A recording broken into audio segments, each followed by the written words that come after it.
тапқыр қоян. Аңдардың патшасы арыстан бәйге жариялапты. Бір қазан суды қайнатып қойып, осы суды кім ішіп қойса, көп сыйлық беремін деген шарт қойыпты. Аңдар бірінен соң бірі келіп, қанша өжетсенсе де қайнап тұрған суды ішуге батылдары бармапты. Ең соңында қоян келіп, қап-қызыл шоқта тұрған қазанды көтеріп алады да, ыстықта ішуді өте жақсы көремін деп, жан-жануарларға қарайды. Ендеше іше ғой, дейді аңдар аңтарланып.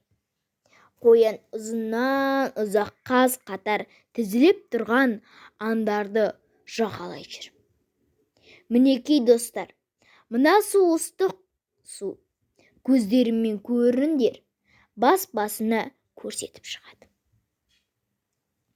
Сөйтіп қоян аңдарды басынан аяғына дейін аралап шыққанша қазандағы су суып қалады. Сол кезде қоян суды басына бір-ақ көтеріп сіміріп салады. Шошынған аңдар ауыздарын ашып, көздерін жұмсырады. Ал алданған арыстан патша қоянға көп сыйақылар беріпті. Міне нағыз ер деп мақтап.